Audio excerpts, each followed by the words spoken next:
Hello viewers, this is Liva Buhay, your information TV. For those who are the first time to watch this video, I'm Evelyn, living in Sweden, and I'm Filipina. So today, I will be discussing about, I know I have already a lot of friends here, and it's very nice knowing you people, my YouTube friends. It's so nice. I'm really enjoying this journey. So I will just share to you, and this experience of mine, it can be helpful to those who are immigrating to other countries. And it's nice to just be sharing each other's experience, right? So today I will be discussing about how I integrate myself into a new country. I am from the Philippines. I had lived in Sweden now for 16 years, but my first time in Sweden, my first year, I will say, or my first 6 months in Sweden was not so easy. Why?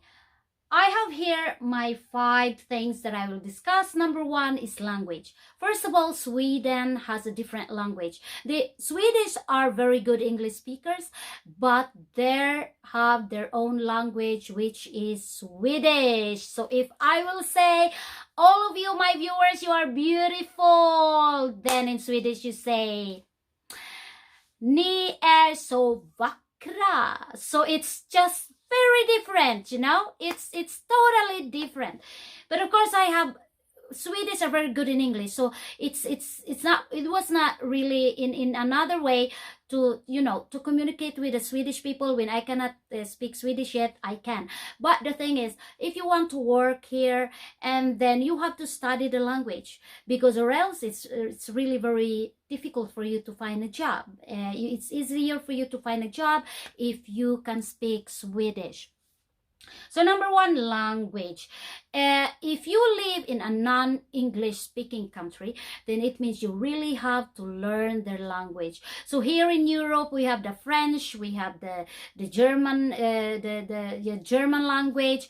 We have, you know, in Denmark, it's a lot here of in Belgium, in for example in Holland. So it's totally different. Different languages, and very important, you have to learn their language, because it's one way of integrating faster in a non-English speaking country. Or if you're in an English speaking country, maybe you have already an advantage if you speak very good English. So number 2 is the culture. So actually, me who is from Asian countries, maybe Asian countries has a little bit similarity when it comes to their culture, but here in Europe it's very different. And in Sweden, Swedish people have their own culture, and it's a kind of a challenge for me to really integrate in their culture, to really accept, to really you know, adjust myself to their culture. So there were times that I get culture shock, and I was just like, whoa, what is this, you know? But anyway, you can actually learn it before going to the country. I'm glad that my husband, before I came to Sweden, he sent me books, materials for me to learn the culture here, for me to learn things here in Sweden.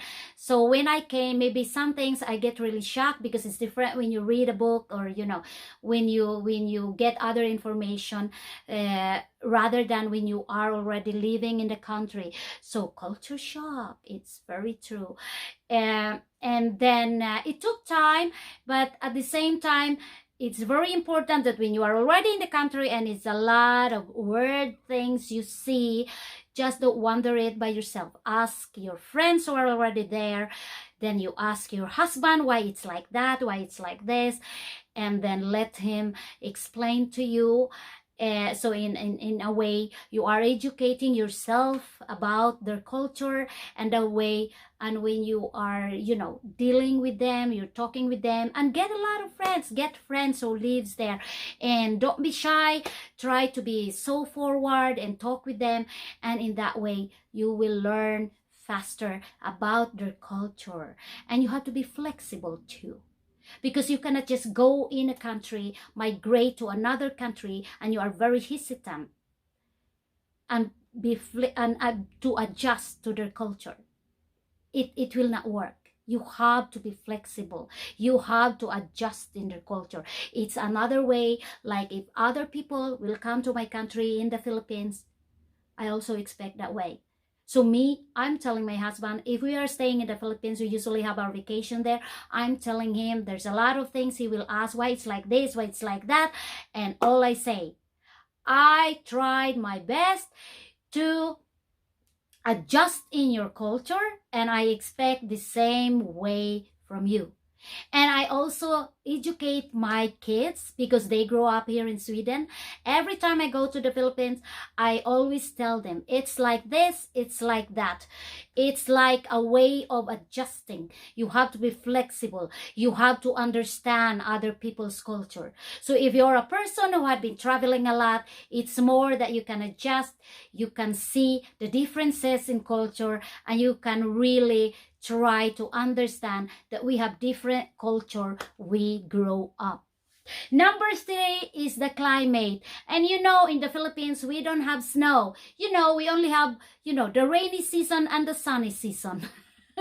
So it's more like to come to Sweden, and they have the summer and the fall, and then they have the winter, and they have the spring. So they have these 4 seasons, and we don't have that. So when I came to Sweden, it was the month of July, and it's, it was the summer.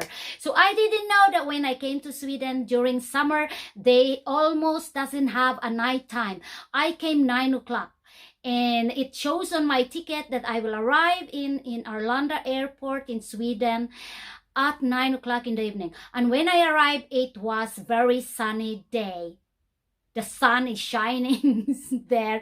And I said to my husband, I think it was wrong on my ticket, because it shows that I will arrive here on a night time, but then it's daytime. So my husband was like, no, it's not daytime. It's 9 o'clock in the evening, but it's like this in Sweden when it's summer. We have a very long daylight. So here when it's summer, like June, July, August, it means that the sun will rise around 3 o'clock in the morning, and then it is still daylight until 11 o'clock in the evening. It almost doesn't have a night time. But it was actually nice. And then I learned, okay, I never understand. So you get more understanding about the climate.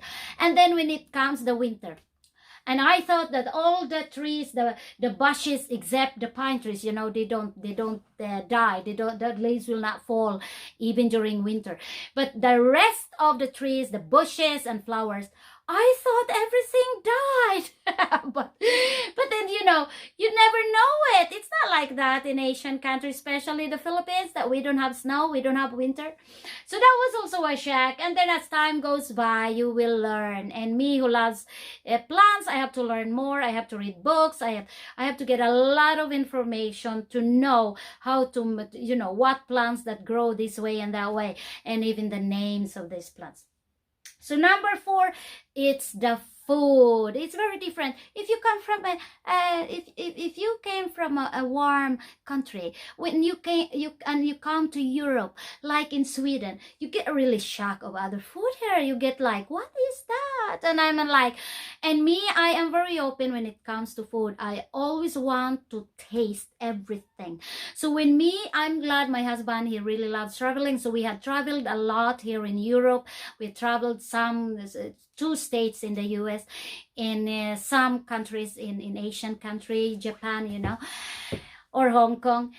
And I always want to taste different kinds of food, different kinds of cuisine, and I just love it. I'm so interested in food. So when I'm a YouTuber, and I have a lot of friends from different countries, from Africa, excuse me, from the United States, and here in Europe, and all other different countries in Asian countries, it's so amazing that there's a lot of food or dishes or cuisine that still I I never had tasted. And it's really nice to see how they make it, because sometimes every time you travel, you taste some food. What is this food? And then they will say, oh, it's like this and like that. And you don't know, oh, that was really delicious, but I don't know how to make it. But now that I get a lot of friends who have cooking channels, I get to know more of the recipes of other countries, because I have tasted some African dishes, because when I went to Swedish courses, I met people from Africa, and I have tasted some of their food, people from Indonesia, Thailand, and and all around Europe, and it's just so interesting. So for me, the food is also something that you have to learn. But one tip I will give you: try to taste all of them. All food for you, if it's a word thing, you can train your brain to like the food. When I came to Sweden, it's not very common in the Philippines that we eat olives, but then when I came, it's like very common here, different kind of olives. And the first time I tasted it, I was like, oh, I didn't like it. What is this? Kind of salty and very salty, but then I tried to just, when I learned that that kind of food is a lot of nutrients, I will really train myself to eat that food. So what I did, I eat one olive in one day, and then from time to time, now I love them. So food, try everything. And then when you are in parties and all this thing, you try. If your first taste was like, oh my God, what is that taste? Never show it, because for me, it's just like, you don't have to, you don't have to exaggerate. If you don't like it, you just like, oh, this is not my taste, but I will really try my best that I will learn to eat this food. And actually, it's true. Learning to eat different kinds of food, it's very possible. You can really learn. And I will tell you, it's my experience. I had learned a lot of eating European food that I usually doesn't eat when I was in my home country, Philippines. We go to the last one, and that is jobs. Finding jobs. It's not easy to find job in a country where they have a different language, because first of all, you have to learn the language. Of course, here in Sweden, even if you don't speak Swedish, you can actually find job anyway. You can work in a hotel. You can have this kind of jobs where you do cleaning and all this stuff, because anyway, people speak English. So even if you don't speak Swedish, you still can find a job here. And there's other jobs that you can find that you don't have to speak Swedish. But the advantage, if you can speak the language of the country, is that you have more opportunity to get jobs, and you are being paid more. So those are the things that are very good to think about when you are an immigrant to another country. And it's really very helpful. And so the first thing, very important word I can give to people who migrate to another country: flexibility. You have to be very flexible. You have to be very flexible to adjust on the different culture, the food, everything in that country. And in that way, it will be easier for you. Don't resist taking in new ideas, new culture, taking in things in that country that will really help you to integrate. So the integration thing, it can be difficult if you yourself resist to adjust in the culture of that country, especially the culture. And so it's very, very important. Anyway, if there are people here who are also immigrants to another country, especially non-English speaking country, please make your comments below, because you can help others. It's a lot of people who are just, starting their lives in another country, and this video can really help you. And if there's something you wonder, just put a comment. And we are helping each other here. So again, Liva Buhay is thanking you for supporting my channel, for being here, for watching my videos. And to all my subscribers and friends here in YouTube, thank you so much. If you have not subscribed yet, don't forget, just click the red button there, subscribe, and most of all, give your thumbs up because it counts. This is Liva Buhay saying bye-bye.